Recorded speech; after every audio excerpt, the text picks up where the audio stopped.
now very quickly നമ്മൾ മീഡിയയ്ക്കായി floor open ചെയ്യുകയാണ്. And we are inviting questions from the media.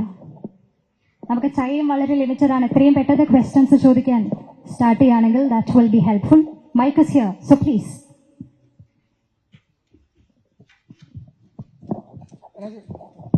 രാജേട്ടാ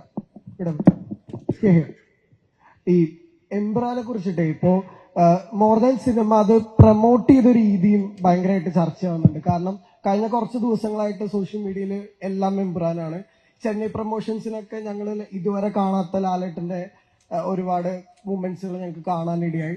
ശരിക്കും ഈ ഷൂട്ട് ചെയ്യുമ്പോൾ തന്നെ ഇത് എങ്ങനെ മാർക്കറ്റ് ചെയ്യണം എന്നുള്ളതും രാജുവേട്ടന്റെ ഒരു ഐഡിയ ആയിരുന്നു ശരിക്കും. ഇല്ല, അങ്ങനെയൊന്നുമില്ല. ആക്ച്വലി അത് ലാലേട്ടൻ കുറച്ച് കഴിഞ്ഞ ഒരാഴ്ച ഇച്ചിരി ഫോമിലാണ് ആള്. അതുകൊണ്ടാണ് അല്ല, നമ്മൾ ആക്ച്വലി ഇപ്പോ ഈ ഞാൻ പറഞ്ഞില്ലേ, ഈ സിനിമ എടുത്തു കഴിഞ്ഞ് ഞങ്ങളെല്ലാം എന്റെ മനസ്സിലൊരു പെർഫെക്റ്റ് ഒരു പ്ലാൻ ഉണ്ടായിരുന്നു. അപ്പൊ ആ പ്ലാൻ ഞങ്ങൾക്ക് കൃത്യം ഒരു ഡേറ്റിന് എന്ത് സംഭവിക്കണം. ഇപ്പൊ ഞങ്ങളുടെ ഒരു ക്യാരക്ടർ ഇൻട്രോ ക്യാമ്പയിൻ ഒക്കെ ഉണ്ടായിരുന്നല്ലോ. ഫെബ്രുവരി 26 ക്യാരക്ടർ ഇൻട്രോ ക്യാമ്പയിൻ കഴിഞ്ഞത്. അപ്പൊ അന്ന് ഫെബ്രുവരി 26 കഴിഞ്ഞാൽ 27 എന്ത് സംഭവിക്കണം, 28 എന്ത് റിലീസ് ചെയ്യുന്നു, അങ്ങനെ കൃത്യം ഒരു പ്ലാൻ ഞങ്ങൾക്കുണ്ടായിരുന്നു. ആ പ്ലാനിന് വേണ്ട എല്ലാ ക്രിയേറ്റീവ്സും കാര്യങ്ങളും എല്ലാം റെഡിയാക്കി അങ്ങനെ ഞാൻ അങ്ങനെ സിനിമയെ സമീപിക്കുന്ന, അങ്ങനെ സിനിമ ചെയ്യുന്ന ഒരാളാണ്. ഞങ്ങൾക്കത് ചെയ്യാൻ കഴിഞ്ഞിരുന്നില്ല, പല കാര്യങ്ങൾ കൊണ്ടും ചെയ്യാൻ കഴിയാതെ വന്ന് പിന്നീട് കഴിഞ്ഞ ഒരാഴ്ചയായിട്ടാണ് ഞങ്ങൾക്ക് ഇതെല്ലാം ചെയ്യാൻ പറ്റും. അപ്പൊ ഞങ്ങൾ ഒരുപാട് കാര്യങ്ങൾ കംപ്രസ് ചെയ്ത് ചെറിയ സമയത്ത് ചെയ്യേണ്ട ഒരു അവസ്ഥയുണ്ടായിരുന്നു. പക്ഷെ അപ്പോഴും ഭയങ്കരമായ സന്തോഷത്തിലായിരുന്നു ഞങ്ങൾ ആസ് എ ടീം. കാരണം ഒരു ക്രൈസിസ് വളരെ പെട്ടെന്ന് അതിജീവിച്ച് നമ്മൾ സ്വപ്നം കണ്ട പോലെ ഒരു റിലീസ് ഈ സിനിമയ്ക്ക് കൊടുക്കാൻ സാധിക്കും. Thanks to Antony Perumbavoor, thanks to Gokulam Gopalan, thanks to all our distributors across the world. ആ ഹാപ്പിനെസ് ആയിരിക്കും നിങ്ങളൊക്കെ ഈ പ്രൊമോഷൻസിലൊക്കെ കണ്ടത്. അല്ലാതെ പ്രൊമോഷന് പോയിരിക്കുമ്പോൾ ഏത് ഇന്റർവ്യൂവിന് ഏത് കോമഡി പറയണം എന്ന് പ്ലാൻ ചെയ്തിട്ടല്ല നമ്മൾ പോയത്. അത് പിന്നെ നമ്മളെങ്ങനെ എൻജോയ് ചെയ്ത് വി ജസ്റ്റ് ഹാഡ് ഫൺ. പക്ഷെ ഈ പറയുന്ന പോലെ ഞങ്ങൾ പോയ എല്ലാ സംസ്ഥാനങ്ങളിലും അവിടുത്തെ മീഡിയ അല്ലെങ്കിൽ അവിടുത്തെ മീഡിയ പേഴ്സണൽ വലിയ ആവേശത്തോടെ, വലിയ ഹാപ്പിനെസ്സോടുകൂടി, വലിയ സന്തോഷത്തോടു കൂടിയാണ് ഈ സിനിമയുടെ ടീമിനെ സ്വീകരിച്ചത്. അപ്പൊ മേ ബി നമ്മളൊക്കെ വിചാരിച്ചതിനപ്പുറം ഒരുപക്ഷെ ഇതിന്റെ ഒന്നാം ഭാഗമായ ലൂസിഫറിന് റിലീസിന് ശേഷം ഈ കഴിഞ്ഞ 6 വർഷങ്ങൾക്കിടയിൽ അങ്ങനെ ഒരു അപ്പീൽ ഉണ്ടായിരുന്നിരിക്കാം. I don't know. നമ്മൾ ഏത് സംസ്ഥാനത്തിൽ പോയാലും ഈ സിനിമയുടെ സെക്കൻഡ് പാർട്ട്, അപ്പൊ ഞങ്ങൾ ഡൽഹിയിൽ പോയി. ആൻഡ് വി നെവർ എക്സ്പെക്ടഡ് അവിടുത്തെ മീഡിയ ലൂസിഫറിനെ കുറിച്ചൊക്കെ വളരെ ക്ലോസ്ലി അനലൈസ് ചെയ്തിട്ടുള്ള ചോദ്യങ്ങളൊക്കെ ചോദിക്കുന്നുള്ളത്. മേ ബി അതായിരിക്കാം കാരണം. I am forever grateful for it. എപ്പോഴും I be humbled by the love towards the film that I made. ഈ സിനിമയ്ക്ക് പിന്നിലെ എല്ലാ എമ്പുരാന്മാർക്കും ഹൃദയം നിറഞ്ഞ ആശംസകൾ. ഇവിടെ മലയാള സിനിമ മാത്രമല്ല, ഒരു മലയാള വാക്ക് തന്നെ ഭാഷകളുടെ അതിവഴമ്പ് ഇട്ട് പാനിന്ത്യനായി പോയിക്കാണ്. ആരാണ് എമ്പുരാനുള്ള പേര് സജസ്റ്റ് ചെയ്ത് അത് മതിയെന്ന് തീരുമാനമെടുത്തത്? മുരളി ഗോപി. മുരളിയുടെ മറ്റൊരു പേര് ആരുടെയും മനസ്സിലായിരുന്നു എമ്പുരാൻ മതി എന്നുള്ള തീരുമാനം? ഇല്ല, 1-2 പേരുകൾ ഉണ്ടായിരുന്നു. പക്ഷെ എമ്പുരാൻ എന്ന പേര് സെലക്ട് ചെയ്തത് മുരളി ഗോപിയാണ്. ഈ സിനിമയ്ക്ക് എമ്പുരാൻ എന്ന പേരിടുന്നത് ഞങ്ങൾ ആ ഒന്നാം ഭാഗത്തിലെ അവസാനത്തെ സോങ് എഴുതിക്കൊണ്ടിരിക്കുക. അത് എഴുതിയത് മുരളിയാണ്. ആ സോങ് എഴുതി തുടങ്ങുന്നതിന് തൊട്ട് മുമ്പാണ് ഇതാണ് അടുത്ത സിനിമയുടെ പേര് എന്ന് മനസ്സിൽ ഉദിച്ചത്. മുരളിയുടെ പേരാണ്. എമ്പുരാൻ ട്രെയിലർ കണ്ട സാഹചര്യത്തില് മലയാള പ്രേക്ഷകർക്ക് എല്ലാവർക്കും രോമാഞ്ചം അന്നുപോലും തുടങ്ങിയാണ്. പിന്നീട് ഓരോ ദിവസവും കഴിയാൻ തോറും എക്സൈറ്റ്മെന്റ് ഇങ്ങനെ വന്നോണ്ടേയിരിക്കുകയായിരുന്നു. അതിങ്ങനെ പല സിറ്റികളിൽ ഇങ്ങനെ തരംഗം നമ്മളെക്കാട്ടിയും നെഞ്ചിലേറ്റുന്നത് ഒരു ഇന്ത്യൻ പ്രേക്ഷകരാണെന്ന് അറിഞ്ഞപ്പം അത് ഭയങ്കര വലിയ സന്തോഷമുണ്ട്. നമുക്കുണ്ടൊരു KGF, നമുക്കുണ്ടൊരു ബാഹുബലി എന്നൊരു ഫീൽ ഉണ്ടല്ലോ. അപ്പം അത് കഴിഞ്ഞിട്ട് അത് കഴിഞ്ഞ് നമ്മളൊരു 7 വർഷം ബാക്കിലേക്ക് ചിന്തിച്ച് നോക്കിക്കഴിഞ്ഞാൽ ലൂസിഫർ ഈ മഞ്ജു ചേച്ചി നേരത്തെ പറഞ്ഞല്ലോ, ലൂസിഫർ അനൗൺസ് ചെയ്യുന്ന സാഹചര്യത്തില് പൃഥ്വിരാജ് ലാലേട്ടനെ വെച്ച് ഒരു സിനിമ ചെയ്യുന്നു എന്ന് ഒരു ന്യൂസ്. അതൊക്കെ ലൂസിഫർ ഇറങ്ങി, അത് ബ്ലോക്ക് ബസ്റ്റർ ആവും, അറിയാം, പൃഥ്വിക്ക് പരിപാടി അറിയാം എന്നൊരു സാഹചര്യം എല്ലാവർക്കും അറിയുന്നതാണ്. അപ്പം ഇങ്ങനൊന്നും അല്ലല്ലോ അന്ന് ഞാൻ കേട്ടത്. അപ്പം അത് കഴിഞ്ഞ് അത് കഴിഞ്ഞത് ഫ്രാഞ്ചൈസിയാണ്. ഇപ്പൊ നേരത്തെ ലാലേട്ടൻ പറഞ്ഞ പോലെ ഇതൊക്കെ ഒരു ന്യൂകമർ ഡയറക്ടറിന് എന്ത് ധൈര്യത്തിലാണ് ഈ ഒരു ന്യൂകമർ ഡയറക്ടർ ഇത്രയും 3 സിനിമകളുമായിട്ട് വലിയൊരു സ്വപ്നമായിട്ട് ഇറങ്ങിയത്, അത് മലയാളം എന്നൊരു ഇൻഡസ്ട്രിയിൽ നിന്നിട്ട്. ആ ന്യൂകമർ ഡയറക്ടർ 100-ലധികം സിനിമയിൽ അഭിനയിച്ചതിന് ശേഷമാണ് ഒരു സിനിമ സംവിധാനം ചെയ്യാൻ തീരുമാനിച്ചത്. അല്ല, ഞാൻ സിനിമ സംവിധാനം ചെയ്യുന്ന കാര്യത്തിൽ മാത്രമല്ല, ഞാൻ ഒരു പബ്ലിക് സ്ഫിയറിലേക്ക് വന്ന സമയം മുതൽ, എനിക്കൊരു 18 വയസ്സുള്ളപ്പോഴാണല്ലോ ഞാൻ നടനാവുന്നത്, അന്ന് മുതൽ ഞാൻ ചെയ്യുന്ന പല കാര്യങ്ങൾക്കും നിങ്ങളൊക്കെ എന്ത് ധൈര്യത്തിലാണ് ഇവൻ എന്നാണ് ചോദിച്ചോണ്ടിരുന്നത് ആക്ച്വലി. അപ്പൊ അതിങ്ങനെ ഒരു വഴി കൂടെ പോകുന്നു, അത്രേ ഉള്ളൂ. രാജേട്ടാ, ഓക്കെ, വൈറൽ വീഡിയോയെ പറ്റി സംസാരിക്കുമ്പോൾ ഇപ്പോഴും ഒരു ചിരിയോടുകൂടി പറയുന്നു, ഞാൻ ഇതുവരെ സക്സസിൽ എത്തിയിട്ടില്ല, ഞാൻ കണ്ട ഡ്രീമിലേക്ക് എത്തിയിട്ടില്ല എന്ന് പറയുന്നു. പക്ഷെ ഞങ്ങളെ പോലുള്ള ആൾക്കാർ നോക്കുമ്പോൾ നിങ്ങൾ ഡ്രീമിലാണ് നിൽക്കുന്നത്. അപ്പം ഇതുവരെ എത്തിയിട്ടുള്ള ഈ സക്സസ് മന്ത്രം എന്തായിരിക്കും, ഞങ്ങളുമായിട്ട് ഷെയർ ചെയ്യണമെങ്കിൽ? ഇതാണ് ഒരു മന്ത്രമൊന്നുമില്ല. എനിക്ക് ഭയങ്കരമായിട്ട് ലൈഫിൽ ഒരുപാട് വലിയ ആഗ്രഹങ്ങളുള്ള ആളാണ് ഞാൻ. ഭയങ്കര വലിയ സ്വപ്നങ്ങൾ കാണുന്ന ഒരാളാണ്. അപ്പൊ ഞാൻ ആ ആഗ്രഹങ്ങൾക്കും സ്വപ്നങ്ങൾക്കും വേണ്ടി ഞാൻ ഭയങ്കരമായിട്ട് ജോലി ചെയ്യുന്ന ഒരാളാണ്. അത് പറയുമ്പോഴും ഭാഗ്യം എന്നൊരു വലിയ ഘടകം അവിടെ ഉണ്ട്. അത് ഞാൻ ഒരിക്കലും നിഷേധിക്കില്ല. അങ്ങനെ ജോലി ചെയ്യാൻ ഒരു മനസ്സുണ്ട് എന്നുള്ളത് കൊണ്ട് മാത്രം എല്ലാവർക്കും ഈ ഒരു അവസരവും ഈ ഒരു അവസ്ഥയും ഉണ്ടായിക്കൊള്ളണം എന്നില്ല. അങ്ങനൊരു ആഗ്രഹത്തിന്റെ പുറത്ത് ഞാൻ എന്റെ ഡ്രീംസിനെ പെർസ്യൂ ചെയ്യുമ്പോൾ ശ്രീ ആന്റണി പെരുമ്പാവൂരിനെ പോലെയും ശ്രീ മോഹൻലാലിനെ പോലെയും ഒക്കെ ഇത്രയും ക്ലൗട്ടും ഇൻഫ്ലുവൻസും ഉള്ള ആൾക്കാർ എന്റെ സ്വപ്നങ്ങളിൽ എന്നെ വിശ്വസിച്ചു എന്ന് പറയുന്നിടത്താണ് എന്റെ വിജയം സംഭവിക്കുന്നത്. ആ ഭാഗ്യം വലിയ സ്വപ്നങ്ങൾ കാണുന്ന എല്ലാവർക്കും ഉണ്ടാകട്ടെ എന്ന് മാത്രമേ ഞാൻ ആശംസിക്കുന്നുള്ളൂ. അതാ ഞാൻ നേരത്തെ പറഞ്ഞ എല്ലാവർക്കും ഒരു ആന്റണി പെരുമ്പാവൂറും ഒരു മോഹൻലാലും ഒക്കെ ഉണ്ടാകട്ടെ എന്ന് ഞാൻ പറയുന്നത്. കാരണം you need people around you to believe in your dreams. And most importantly ഞാൻ എപ്പോഴും പറയാൻ മറന്നു പോകുന്നൊരു കാര്യമുണ്ട്. എന്റെ വീട്ടില് ഭാര്യയും മോളും ഉണ്ട്. മറ്റാരേക്കാളും എന്റെ സ്വപ്നങ്ങളിലും എന്നിലും ബിലീവ് ചെയ്യുന്നത് എന്റെ വൈഫും എന്റെ മോളുമാണ്. എന്റെ അമ്മ എന്നെ വളർത്തിയത് ബിലീവ് ഇൻ യുവർ ഡ്രീംസ് എന്ന് പറഞ്ഞാണ്. എന്റെ അച്ഛൻ എനിക്ക് പഠിപ്പിച്ചു തന്നത് സ്വപ്നങ്ങൾക്ക് അതിരില്ല എന്നുള്ളതാണ്. അപ്പൊ അത് may be I M blessed with great childhood. I M blessed with a very happy home. എന്നെ മനസ്സിലാക്കുന്ന ഒരു ഭാര്യയും ഒരു അച്ഛന്റെ സ്വപ്നങ്ങളിൽ കൂടെ നിൽക്കണമെന്ന് വിശ്വസിക്കുന്ന ഒരു മോളും ആ സ്വപ്നങ്ങളിൽ പങ്കുചേരണമെന്ന് വിശ്വസിക്കുന്ന സുഹൃത്തുക്കളും കൊളീഗ്സും ഒക്കെ ഉള്ള ഒരു മഹാഭാഗ്യവാനാണ് ഞാൻ. ആ ഭാഗ്യം എല്ലാവർക്കും ഉണ്ടാകട്ടെ എന്ന് ആശംസിക്കുന്നു. ഒരു സംശയം, അതായത് ഈ ലൂസിഫർ റിലീസായ സമയത്ത് അതേപോലെ തന്നെ ഹിറ്റായ ഒരു പദം വരുന്നു, ഇലുമിനാറ്റി എന്ന് പറയുന്നത്. പദം ഓക്കെ. അപ്പോ ഈ ഇലുമിനാറ്റി അതിനൊക്കെ മുമ്പേ വളരെ ഹിറ്റാണ് ആക്ച്വലി. പക്ഷെ ലൂസിഫറിലാണ് ഇതിലൂടെ ഹിറ്റ് ആവുന്നത്. പക്ഷെ പ്രത്യക്ഷമായിട്ട് അതിലൊന്നും പറയുന്നുമില്ല. പരോക്ഷമായിട്ട് പലതും കാണിക്കുന്നുണ്ട്, റോസ്റ്റൽ ഫാമിലിയും ഒപ്പം തന്നെ ആ നമ്പറും എല്ലാം. ഈ എമ്പുരാനിൽ അങ്ങനെ ഉണ്ടാവുമോ? പ്രത്യക്ഷമായിട്ട് പറഞ്ഞാൽ പിന്നെ അത് എങ്ങനെ ഇലുമിനാറ്റി ആകും? നിങ്ങൾ ഇലുമിനാറ്റിക്കാരെ കുറിച്ച് കുറച്ചുകൂടെ മനസ്സിലാക്കിയിട്ട് സംസാരിക്കും. രാജേട്ടാ, ആദ്യമായിട്ട് ഈ ഒരു മലയാള സിനിമ ഐമാക്സ് ഫോർമാറ്റിൽ നമുക്ക് കാണാൻ പറ്റുന്നത്. സോ ഇത് നേരത്തെ പ്ലാനിലുണ്ടായിരുന്നോ? എന്തായിരുന്നു അതിനുള്ളത്? ആക്ച്വലി നല്ല ചോദ്യം. Thank you for the question. ഇല്ല, നേരത്തെ പ്ലാൻ ഇല്ലായിരുന്നു. ഞാനത് ഷൂട്ട് ചെയ്തിരിക്കുന്ന അനമോർഫിക് ഫോർമാറ്റിലാണ്. Anamorphic is not your ideal format of capture for IMAX mastering. ഐമാക്സിലായിരുന്നുവെങ്കിൽ I should have shot it either with full form. ഞാൻ ക്ലാസ് എടുക്കുന്നതായിട്ട് ഓക്കെ. നിങ്ങൾ റിപ്പോർട്ട് ചെയ്യുമ്പോൾ വായിക്കുന്നവർക്ക്, സിനിമ അതിന് താല്പര്യമുള്ളവർക്ക് മനസ്സിലാവും. I should have either shot it with full format lenses, അല്ലെങ്കിൽ ഇപ്പൊ അലക്സയുടെ 65 എന്ന് പറയുന്ന ഒരു പുതിയ ഐമാക്സ് ഓപ്റ്റിമൈസ്ഡ് ക്യാപ്ചറിംഗ് മെക്കാനിസം ഉണ്ട്. അതിലായിരുന്നു ഞാൻ ഷൂട്ട് ചെയ്യേണ്ടിയിരുന്നത്. ഞാൻ അതല്ല ഷൂട്ട് ചെയ്തത്, ഞാൻ അനമോർഫിക്സിലാണ് ഷൂട്ട് ചെയ്തത്. നമ്മുടെ ടീസർ റിലീസായ ദിവസം ജനുവരി 26-നാണ് ടീസർ റിലീസായത്. ജനുവരി 27-നോ മറ്റോ US ക്രിസ്റ്റഫർ ടിൽമൻ എന്ന് പറയുന്ന ഐമാക്സിന്റെ ഹെഡ് എന്റെ നമ്പർ കണ്ടുപിടിച്ച് എന്നെ ഇങ്ങോട്ട് വിളിക്കുകയായിരുന്നു. അദ്ദേഹമാണ്. അതെ, താങ്ക്സ് ടു, അതുകൊണ്ട് ഞാൻ പറഞ്ഞ അതിനൊരു താങ്ക്സ് പറയേണ്ടതായിട്ടുണ്ട്. അപ്പോൾ ക്രിസ്റ്റഫർ ടിൽമൻ, ക്രിസ് ആണ് എന്നെ ഇങ്ങോട്ട് വിളിച്ച് we just saw your film's footage and we truly believe that this needs to be showcased on IMAX across the world എന്ന് ഇങ്ങോട്ട് പറയുകയും ക്രിസിന്റെ താല്പര്യപ്രകാരമാണ് ഈ സിനിമ നമ്മൾ ഐമാക്സിലേക്ക് മാസ്റ്റർ ചെയ്ത് ഐമാക്സിൽ കാണിക്കുന്നത്. ഹാവിംഗ് സെഡ് ദാറ്റ്, ഞാൻ ഐമാക്സ് മാസ്റ്ററിന്റെ കുറെ ഫുട്ടേജ് കണ്ടു. The visual quality is mind blowing. അവർ ബ്യൂട്ടിഫുള്ളി മാസ്റ്റർ ചെയ്തിട്ടുണ്ട് സിനിമ. Is it optimised for IMAX screens and IMAX projection? I should be honest, അല്ല. ഇനിയിപ്പോ ക്രിസുമായിട്ടൊരു ബന്ധമൊക്കെ ആയ സ്ഥിതിക്ക് എന്റെ വട്ടിന് ചിലപ്പോ ഇനി അടുത്ത പടമൊക്കെ നമ്മൾ നോക്കാം. ലാലേട്ട ഇവിടെയാണ് ചോദ്യം. ഇപ്പൊ ഇന്ത്യയിലൊട്ടാകെ നടന്ന പ്രൊമോഷൻ കഴിഞ്ഞപ്പോൾ കേരളത്തിലെത്തിയിരിക്കുകയാണ്. ഏറ്റവും ലാസ്റ്റാണ് കേരളത്തിലെത്തിയിരിക്കുന്നത്.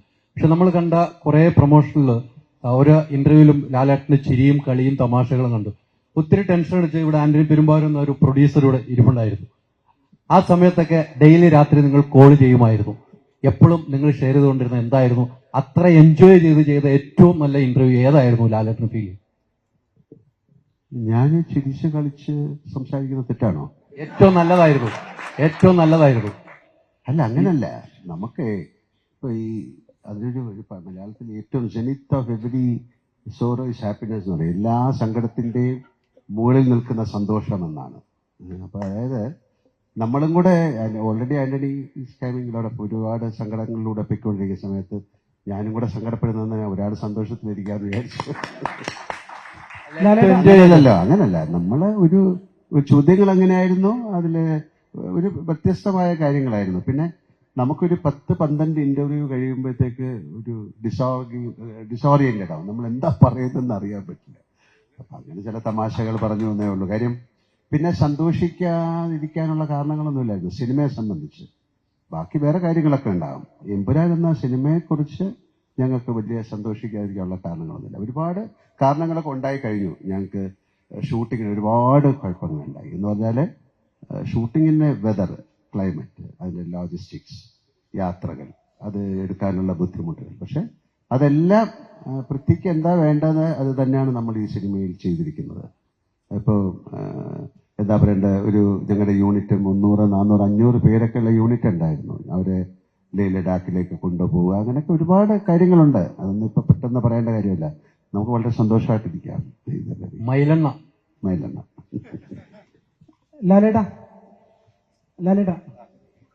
ലാലേട്ടനോടൊരു ചോദ്യം ചോദിക്കാൻ ഞാൻ ആളല്ല.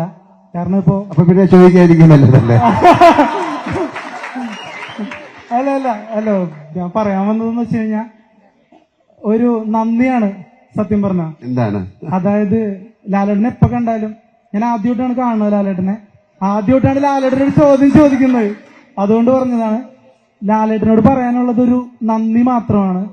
ഈ മലയാളക്കരയിൽ വന്ന് പിറന്നതിന്, മലയാള സിനിമയിൽ അഭിനയിക്കാൻ തീരുമാനിച്ചതിന്, അതോടൊപ്പം തന്നെ ഞങ്ങളുടെ ദുഃഖത്തിലും സന്തോഷത്തിലും രോമാഞ്ചത്തിലൊക്കെ സിനിമകളിലൂടെ ഒപ്പം നിന്നതിന് നന്ദി മാത്രമുള്ളൂ ലാലേട്ടാ പറയാൻ. ഞാൻ ആദ്യമേ നന്ദി പറഞ്ഞുകൊണ്ടല്ലേ എന്റെ വർത്താനം തന്നെ തുടങ്ങിയത്. നിങ്ങളോട് നന്ദി പറഞ്ഞിട്ടാണ്. കാര്യം നിങ്ങൾ തന്നെയാണ്, ഈ നന്ദി തന്നെയാണ് ഞാൻ മോഹൻലാൽ എന്ന ഈ നടനെ 47 വർഷമായിട്ട് നിർത്തിയിരിക്കുന്ന. വളരെയധികം നന്ദി. താങ്ക് യു ലാലേട്ടാ. എനിക്ക് രാജുവേട്ടനോടൊരു ചോദ്യം ചോദിക്കാനുണ്ട്. രാജുവേട്ടനോട് ചോദ്യം ഉണ്ടല്ലേ? രാജുവേട്ടാ, എമ്പുരാൻ സിനിമയാണ് ഇപ്പോ മലയാള സിനിമ കണ്ടതിൽ വെച്ച് ഏറ്റവും ഹൈപ്പുള്ള സിനിമയായി മാറിയിരിക്കുന്നത്. പൃഥ്വിരാജ് സുകുമാരൻ എന്ന ഡയറക്ടർ ഒരു ഫംഗ്ഷനിലും പോയി ഇതൊരു വലിയ സിനിമയാണെന്ന് പറഞ്ഞിട്ടില്ല. ചെറിയ സിനിമയാണെന്നാണ് ഇപ്പൊ കൂടി പറഞ്ഞത്. എന്നിട്ടും ഈ സിനിമ വളരെ വലിയൊരു ഹൈപ്പ് നേടിയത് മലയാളികള് ഓരോരുത്തരും അവരുടെ കുടുംബത്തിൽ ഒരു കാര്യം വിജയിക്കണം എന്നുള്ള രീതിയിലാണ് ഈ സിനിമയെ നോക്കിക്കാണുന്നത്. അപ്പോ ഈ ഹൈപ്പ് റിയലാണ്.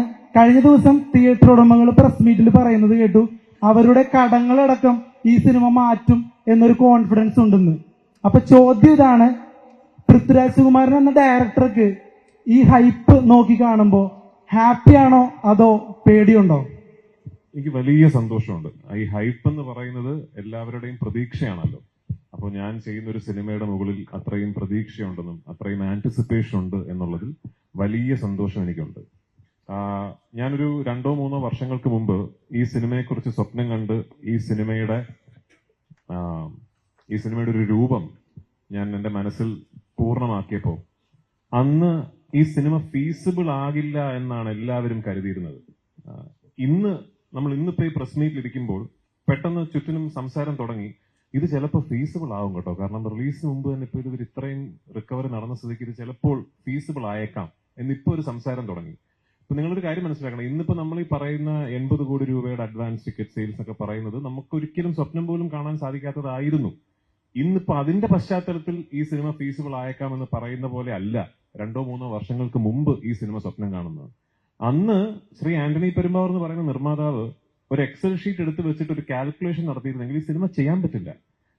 അന്ന് എന്നോട് ഇത് എങ്ങനെയാണ് നമ്മൾ ഇങ്ങനെ ഒരു സിനിമ മലയാളത്തിൽ നിന്നുകൊണ്ട് ചെയ്താൽ ഇത് എങ്ങനെ ഇത് നമുക്കൊരു ബിസിനസ് ഫീസിബിലിറ്റി എങ്ങനെയാണെന്ന് ചോദിച്ചാൽ എനിക്കതിനൊരു ഉത്തരമില്ല.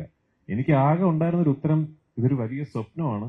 ഈ സ്വപ്നം നമ്മൾ വിചാരിക്കുന്ന പോലൊരു സ്ഥലത്ത് കൊണ്ടെത്തിച്ചാൽ ഇത് എല്ലാ മലയാള സിനിമ സ്നേഹികളുടെയും ഒരു കളക്റ്റീവ് സ്വപ്നമായി മാറിയേക്കാം എന്ന് മാത്രമേ അന്ന് എനിക്ക് പറയാൻ സാധിച്ചുള്ളൂ.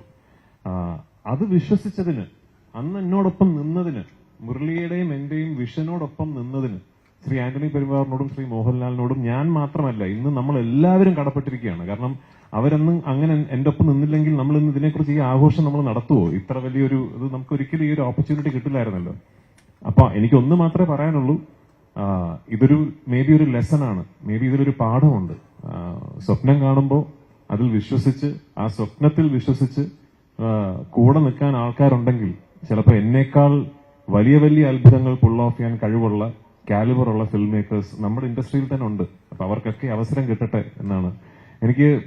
റിലീസിന് ശേഷം ഞാൻ പറയാം, എനിക്ക് നല്ല ഓർമ്മയുണ്ട്, ഞാൻ ഈ സിനിമയുടെ ഒരു പ്രോജക്ട് കൺസെപ്ഷൻ സ്റ്റേജിൽ ഒരു മേജർ OTT സ്ട്രീമിംഗ് പ്ലാറ്റ്ഫോം ഒരു സൂം കോളിൽ എന്നോടൊരു നറേഷൻ ചോദിച്ചു, അവർ ഈ സിനിമയിലേക്ക് ഇൻവെസ്റ്റ് ചെയ്യാൻ വേണ്ടി.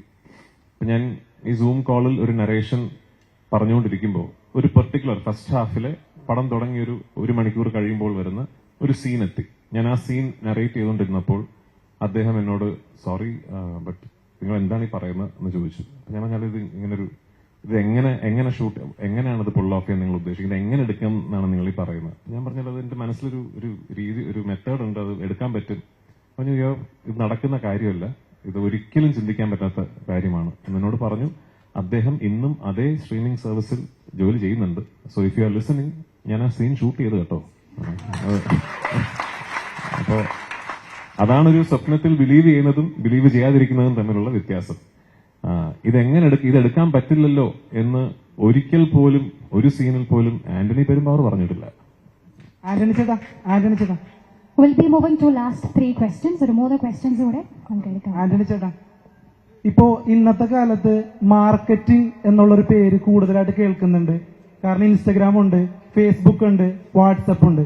പക്ഷെ ഇതൊന്നും വരാത്തൊരു കാലത്ത് മോഹൻലാൽ സാറിന്റെ ഇൻസ്റ്റഗ്രാമും ഫേസ്ബുക്കും വാട്സപ്പും ഒക്കെ ആന്റണി ചേട്ടനായിരുന്നു. ഇത്രയും മനോഹരമായിട്ട് ആ ഒരു നടനെ മാർക്കറ്റ് ചെയ്തതുകൊണ്ട് മാത്രമാണ് എമ്പുരാൻ സംഭവിക്കുന്നതെന്ന് എനിക്ക് തോന്നിയിട്ടുണ്ട്. അപ്പോൾ എന്തുകൊണ്ടാണ് വന്ന ആ ഒരു സാഹചര്യത്തിൽ ഈ ഒരു രീതിക്ക് തന്നെ മോഹൻലാൽ സാറിനെ മാർക്കറ്റ് ചെയ്യണം എന്ന് തോന്നിയത്? ആ തോട്ട് എവിടെ നിന്നാണ് വന്നത്? അല്ല, നമ്മള് സിനിമ കണ്ട് തുടങ്ങുന്ന കാലം മുതൽ മോഹൻലാൽ സാറിന്റെ സിനിമകള് പ്രേക്ഷകരായിട്ടിത് കണ്ട് കൊതിച്ച് വന്ന ഒരാളാണ്. അപ്പോൾ ദൈവാനുഗ്രഹത്താൽ ആദ്യമായിട്ട് നിങ്ങൾ പറഞ്ഞ പോലെ ഈ മാർക്കറ്റിൽ നമ്മൾ ഇന്നത്തെ കാലഘട്ടമല്ലല്ലോ, 25-26 വർഷം മുൻപ് നരസിംഹം എന്ന് പറയുന്ന ഒരു സിനിമ നിർമ്മിച്ചിട്ടാണ് ഞാൻ സിനിമ നിർമ്മിക്കുന്നത്.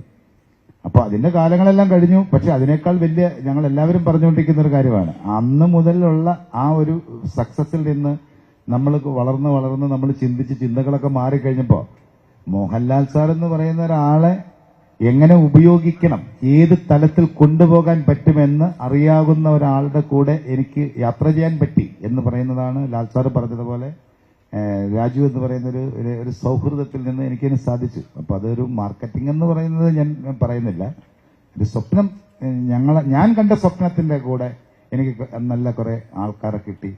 അതിൽ രാജുവിനെ എനിക്ക് കിട്ടി. എന്റെ സ്വപ്നങ്ങൾ നടത്തിത്തരാൻ പാകത്തിന് ലാൽ സാറിനെ എന്നെ എപ്പോഴും എന്റെ കൂടെ ഉണ്ടല്ലോ. അപ്പൊ അത് കാരണം കൊണ്ട് അങ്ങനെ യാത്ര ചെയ്ത് പോകുന്നു. ആന്റണി ചേട്ടാ, ഒരു ചോദ്യം കൂടെ ഉണ്ട്. ഇപ്പൊ നിലവിൽ ഈ സിനിമ ആന്റണി ചേട്ടന്റെ സ്വപ്നം സഫലമാക്കാൻ ഗോപാലൻ ചേട്ടൻ വരുന്നു. തമ്പുരാക്കന്മാരെ പോലെ തമ്പുരാനെ പോലെ എമ്പുരാനെ സ്വീകരിച്ചു. പക്ഷെ ഇപ്പോഴും ലൈക്ക എന്നൊരു പ്രൊഡക്ഷൻ ഇതിലുണ്ടോ? ഇപ്പൊ നമ്മൾ കാണുന്ന ഇവിടെ ലൈക്കയുടെ പോസ്റ്റിൽ വരുന്നു. ഇങ്ങനെയൊക്കെ ലൈക്ക ഇപ്പോഴും നമ്മുടെ കൂടെ ഉണ്ടോ? എന്താണ് ഒന്ന് പറയാൻ പറ്റുമോ? അല്ല, നമ്മൾ ഈ സിനിമ ഇവിടെ വർത്തമാനം പറഞ്ഞുകൊണ്ടിരുന്നപ്പോൾ തന്നെ സംസാരിച്ചതാണ്. ഞാൻ ഈ സിനിമ നിർമ്മിക്കാൻ വേണ്ടി ചെറുവാസ് എന്ന് പറയുന്ന മുൻപ് ലൂസിഫർ എന്ന് പറഞ്ഞ സിനിമ എടുത്തത്. അപ്പൊ നമ്മളങ്ങനെ ഒന്നിച്ച് വേറെ അങ്ങനെ ഒരു അസോസിയേഷനിലൊന്നും സിനിമ എടുത്തിട്ടില്ല, നമ്മൾ അസോസിയേറ്റ് ചെയ്തിട്ടില്ല. നമ്മൾ ആദ്യം എല്ലാം ഓൺ പ്രൊഡക്ഷനായിട്ട് തന്നെയാണ് സിനിമകൾ നിർമ്മിച്ചത്. അപ്പോൾ ഇത് വലിയൊരു സ്വപ്നം കാണുന്നു. ആ സ്വപ്നത്തിന്റെ കൂടെ യാത്ര ചെയ്യുക മാത്രമല്ല, ഇത് നമ്മൾ ഉദ്ദേശിക്കുന്ന പോലെ, അതായത് രാജു ഈ സിനിമ എങ്ങനെയാണ് കാണുന്നതെന്ന് ഞാൻ മനസ്സിലാക്കിയപ്പോൾ എനിക്ക് തോന്നി അത് എന്നാൽ പറ്റാത്തത്ര രീതിയിൽ ഇതിനെ എത്തിക്കാൻ പറ്റുന്ന ഒരു ആരെങ്കിലുമായിട്ട് എനിക്കൊരു അസോസിയേറ്റ് ചെയ്യണമെന്നൊരു ആഗ്രഹം ഉണ്ടായിട്ടാണ് ഞങ്ങൾ ലൈക്ക എന്ന് പറഞ്ഞൊരു പ്രൊഡക്ഷൻ ഹൗസുമായിട്ട് ജോയിൻ ചെയ്തത്. അപ്പൊ അതിലങ്ങനെ ഞങ്ങൾ കണ്ടിന്യൂ ചെയ്ത് വന്നുകൊണ്ടിരുന്നു. പിന്നെ സിനിമ നിർമ്മിക്കുന്ന സമയത്തുണ്ടാകാവുന്ന ചില എന്താ പറയാ ഒരു യാത്രയിലൊക്കെ എല്ലാ സ്ഥലത്തും ഉള്ളതാണല്ലോ. അപ്പം ഇടയിൽ വെച്ചിട്ട് ആ ചർച്ചകൾ ഒരു നന്നായി വന്നില്ല.